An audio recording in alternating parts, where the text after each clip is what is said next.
मुल्क में देख रहे हैं वहाँ और जो हम यहाँ जम्मू कश्मीर में देख रहे हैं उसके बावजूद, और उन्होंने इस बात को आपके सामने रखा कि मैंने अपनी माँ से पूछा कि हमारा घर कहाँ है, और माँ ने कहा कि हमारा कोई घर नहीं है। तब मुझे ये समझ में आया कि मेरा घर यहाँ की आवाम के बीच में ही मेरा घर है, और इन्हीं के बीच में मैं रहूँगा तो मुझे ऐसा लगेगा कि मेरा घर है। तो उनसे मकान छीनने की किसी ने आज कोशिश की है। वो एमपी थे, उनको मकान मिला था, उनको रेजिडेंस मिला था, वो छीनने की कोशिश की है, लेकिन उनका घर नहीं कोई छीन सकता। और इसलिए मुझे कहने में फ़ख्र है और ख़ुशी है कि मैं इस बात को कश्मीर की रैली में कह रहा हूँ, जहाँ उन्होंने आकर अपनी ज़बान से ये कहा और दिल से ये बात उनके निकली थी कि मुझे ऐसा महसूस हो रहा है कि घरों में अगर घर की निशानदेही करूं तो मुझे ऐसा महसूस हो रहा है कि यही मेरा घर है, यहीं से मैं आया हूं, यहीं से मेरे बुज़ुर्ग आए हैं और यही मेरा घर है। तो इसलिए घर का आज सवाल है। हम सब के लिए ये मुल्क हमारा घर है, हिंदुस्तान हमारा घर है, और इस घर के जो हालात हैं, वहाँ जो कुछ हो रहा है उस पर जाहिर है हमको चिंता है, हमें तकलीफ़ है, शिद्दत की शिकायत है, और इसमें हमारी जुस्तजू कि इस घर को हम महफूज कैसे रख पाएंगे। और घर का एक पहलू यहाँ की जमहूरियत है, घर की जमहूरियत है। ये घर जमहूरियत से अलग नहीं किया जा सकता, और इसलिए जमहूरियत पे जब वार होता है तो यकीनन हम सबको बड़ी तकलीफ़ होती है, और इसलिए आज उसको बयान करने हम आपके सामने यहाँ मौजूद हैं। जब राहुल जी के तेवर इनके बस में नहीं रहे, जब राहुल जी ने बहुत तीखी तरीक़े से इनको अटैक किया, बीजेपी को, अडानी को और मोदी जी को अटैक किया, तो उसके फ़ौरन बाद वो केस हाई कोर्ट से विड्रॉ करके और मैजिस्ट्रेट से फिर कहा गया कि वो केस टेकअप कर लें, और मैजिस्ट्रेट ने टेकअप किया, बहुत जल्द किया, और जल्द करने के बाद फैसला भी सुना दिया। अब हम सब जो वकालत में हैं, हमने हर एक से आपस में बात करके ये पूछा है कि कभी किसी को ये मालूम है, याद है कि कोई केस मानहानि का हुआ हो और क्रिमिनल डेफेमेशन का केस हुआ हो जिसमें जो मैक्सिमम सज़ा होती है, जो सज़ा की इंतहा होती है वो 2 साल की है, कि मैक्सिमम सज़ा किसी केस में दी गई हो? कोई हमें नहीं मिला है, कोई हमें नहीं मिला, और हमें उम्मीद है कि हमें उसमें राहत भी मिलेगी। लेकिन ये सब जब चल रहा है और जब कोर्ट ने खुद कहा, और इस बात को यकीनन इस बात को हमें अंडरस्कोर करना चाहिए कि कोर्ट ने खुद कहा कि ये सज़ा अभी हम 30 दिन के लिए, 1 महीने भर के लिए ये सज़ा जो है हम मुलतवी कर रहे हैं, हम सस्पेंड कर रहे हैं। तो इसका मतलब सज़ा फ़ौरन शुरू नहीं होगी जब तक कि आगे की कार्रवाई सामने नहीं आ जाती, सज़ा फ़ौरन शुरू नहीं होगी। उसके बावजूद डिस्क्वालिफिकेशन, पार्लियामेंट से बाहर करना फ़ौरन कर दिया गया, अगले दिन ही कर दिया गया, अगले दिन ही करा। 1 दिन नहीं रुके, कुछ घंटे नहीं रुके पता करने के लिए कि क्या ये सही चीज़ है जो हम कर रहे हैं या इसका कोई और रास्ता है। फ़ौरन कर दिया गया, डिस्क्वालीफाई कर दिया। चलिए, वो ये कहते हैं कि डिस्क्वालिफिकेशन ऑटोमेटिक होता है, जो सेक्शन 8(3) है उसमें जैसे ही सज़ा हो फ़ौरन ही डिस्क्वालिफिकेशन हो जाता है, ये उनका कहना है। अगर वो सही है वो कोर्ट में पता चलेगा। लेकिन उसके बाद मकान से, मैं घर नहीं कह रहा हूँ क्योंकि घर की बात हम कर चुके हैं, मकान से, रेजिडेंस से फ़ौरन नोटिस देकर ये कहा कि अब आपको ये रेजिडेंस छोड़ना है, जिसको राहुल गांधी जी ने जवाब में ये कहा कि जो आपका पैगाम मुझे मिला है, जो आपका नोटिस मिला है, उसका पूरा लिहाज होगा, उसका पूरा आदर होगा, और आप घबराइए ना, मैं आपको वक्त से इस घर को मैं छोड़ दूँगा। रहे हैं कि जो लोग निज़ाम इस मुल्क का जिनके हाथ में है, उनका तौर तरीक़ा और उनका रवैया क्या है।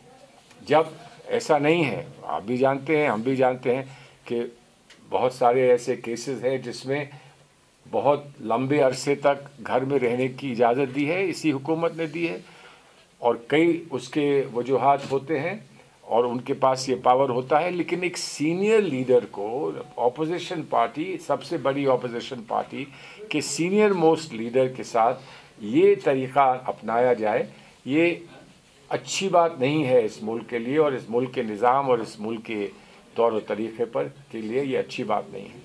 अब ये सब हो क्यों रहा है? हमारा ये मानना है ये हो इसलिए रहा है कि राहुल गांधी जी ने ठानी है कि हम इस मुल्क में जमहूरी निज़ाम को साफ़ सुथरा रखेंगे और इसकी जवाबदेही हम हुकूमत से लेंगे।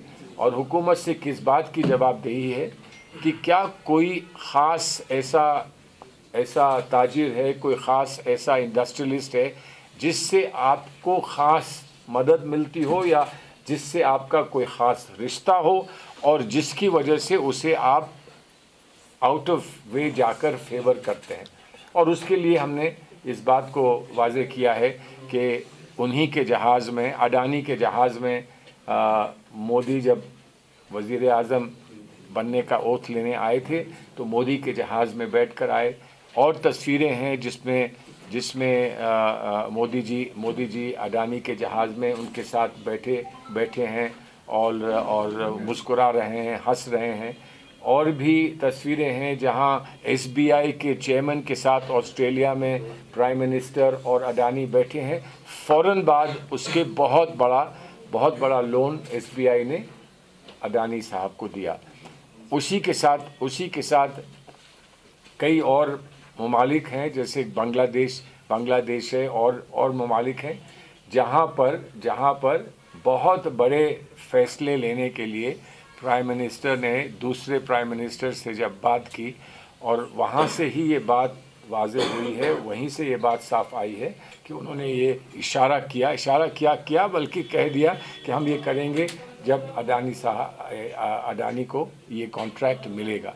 तो कॉन्ट्रैक्ट मिलेगा, क्यों मिलेगा और लोगों का क्या हक़ नहीं था? क्या इसको जिस तरह से हमारा पब्लिक लॉ का निज़ाम है कि उसमें हर एक को मौका मिलना चाहिए अपनी बात कहने का और उसके बाद उसमें से जो बेस्ट होता है उसको चुना जाएगा। लेकिन ये सब अपनी जगह है। और उसके बाद जब राहुल जी ने एक बात कही कि 20,000 करोड़ रुपये जो शेल कंपनीज़ हैं, अडानी जी की जो शेल कंपनीज़ हैं, उसमें 20,000 करोड़ रुपया आया है। और वो बार ये कह रहे थे कि आप बताओ कहाँ से आया है, नहीं तो मैं बताऊंगा ये कहाँ से आया है। अब वो तो जब भी इस पर पार्लियामेंट में अपनी बात कहना चाहें तो पार्लियामेंट में या तो माइक स्विच ऑफ कर दिए जाए या पार्लियामेंट को स्थगित कर दिया जाए। हमने देखा है कि ऑपोजिशन पार्लियामेंट का काम रोकती है अगर ऑपोजिशन की बात नहीं सुनी जाती। लेकिन अब ये देखने को मिल रहा है कि हुकूमत की तरफ से बजट सेशन में पार्लियामेंट को रोक दिया जाता है और फाइनली पार्लियामेंट को एडजर्न कर दिया जाता है। बहरहाल हम किसी के साथ बिग ब्रदर का रोल नहीं प्ले करना चाहते। एक मुश्तरक कोशिश हो, सब लोग एक साथ आएँ, कलेक्टिव एफर्ट हो और किसको क्या जिम्मेदारी, कितनी जिम्मेदारी और कितने हुकूक दिए जाएं वो लोग सारे लीडर्स आपस में मिलकर तय करें। हम कुछ कहें और उसका गलत मायना निकाला जाए और उसकी वजह से हम मुश्तरक एक साथ ना आ सकें तो वो गलत होगा। हम ये उम्मीद करते हैं, अभी खारगे जी ने सारे ही लीडर्स को बुलाया था और उसमें तकरीबन सभी लीडर्स आए और जो बहुत सारे लीडर्स पहले कुछ नहीं कह रहे थे या शायद तवज्जो नहीं दे रहे थे, उन्होंने ये जो राहुल गांधी जी का जो एपिसोड हुआ है उसके बाद उन लोगों ने सबने खुलकर अपना ताउन राहुल जी को दिया। डर का सवाल ही नहीं है। देखिए, हमको माननीय राहुल गांधी जी ने एक ही थीम दी है और वो लगातार थीम हम लोग सुनते आए हैं। जब वो आपके यहाँ आए थे तो उन्होंने थीम क्या दी थी? उन्होंने कहा था कि नफ़रत के बाज़ार में मोहब्बत की दुकान खोलने आया हूँ, ये थीम दी थी। आज उन्होंने जो हमें थीम दी है वो ये थीम दी है कि डरो मत।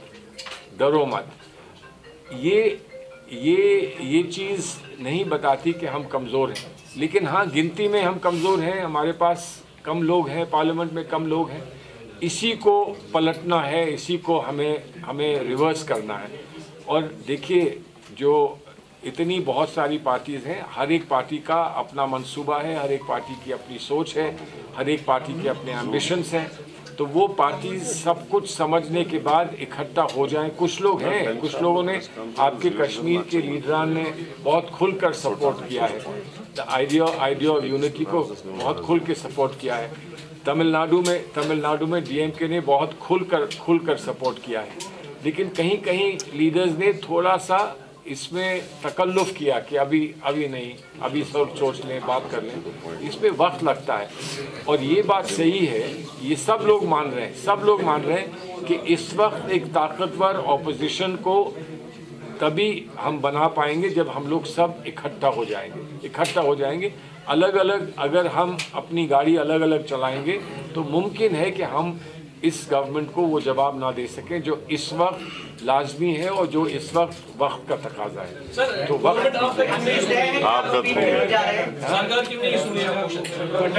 सरकार क्यों नहीं सुन रही? अगर कोई बहरा हो जाए तो हम कैसे कहें वो क्यों नहीं सुन रहा है? कोई अंधा हो जाए तो हम कैसे कहें वो क्यों नहीं देख रहा है? और अगर किसी का दिल काला हो जाए तो हम कैसे कहें कि वो धड़कन दिल की क्यों नहीं आ रही है? समझे ना? तो इस सरकार से हम किसी भी पहलू पर मुतमईन नहीं। हम इस सरकार को सिर्फ सवालों में घिरा हुआ देखते हैं और सवालों में हम घिरा हुआ रखेंगे जब तक कि हम इस सरकार को शिकस्त नहीं दे सकते। Thank you.